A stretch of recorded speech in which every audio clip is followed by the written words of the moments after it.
हुनुहुन्छ हरिले। भक्त कति प्रकारका हुन्छन्, एउटा भक्त हुन्छन्, एउटा अभक्त हुन्छन्, एउटा नास्तिक हुन्छन्, एउटा आस्तिक हुन्छन्।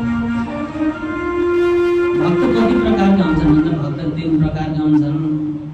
साधारण कोटिको भक्त भनेको भगवानको पूजा गर्ने, अरू कसैको वास्ता छैन, न दुखीको सेवा छ, न अरूलाई मान्छन्, कसैलाई मान्छन्, तर भगवानको चाहिँ खूब पूजा गर्छन्। 3 घन्टै लगाएर 4 घन्टा लगाएर सबै कुरा गर्ने, तर बाहिर चाहिँ साधारण आचार्य व्यवहारै पूजाम्य श्रद्धै हते। पूजा चाहिँ खूब श्रद्धाले गर्छन्, तर चाहिँ मन्दिरमा मात्रै गर्छन्। बाहिर निस्केपछि पाप कर्म नि गर्छन्, कसैलाई भन्दैनन्, मै अहङ्कारी हुन्छन्, वशीभूत हुन्छन्। यिनीहरू साधारण भक्ति।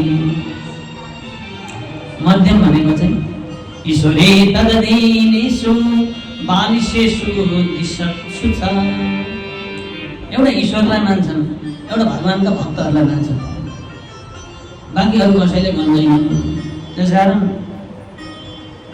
प्रेम गर्ने चाहिँ आफ्ना पार्टी भने जस्तो भगवानलाई जो भजन गर्छन्, कीर्तन गर्छन्, कथा सुन्छन्, भक्तलाई मात्र मान्छन्, अरूको केही पनि वास्तै गर्दैनन्, दुखीहरूलाई पनि वास्ता गर्दैनन्।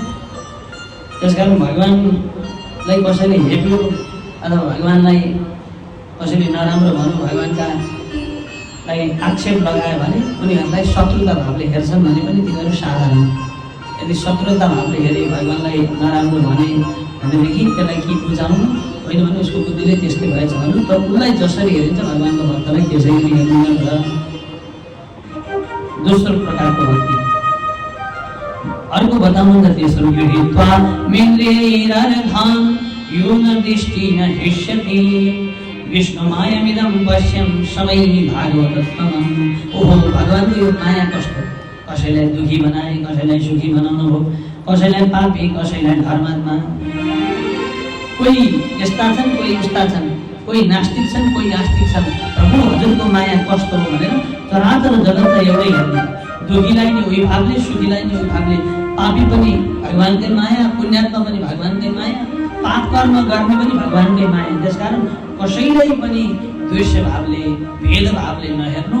भगवानका मायामा सबैतिर एउटै हुनुहुन्छ, सबै भगवानै हुन्छन्।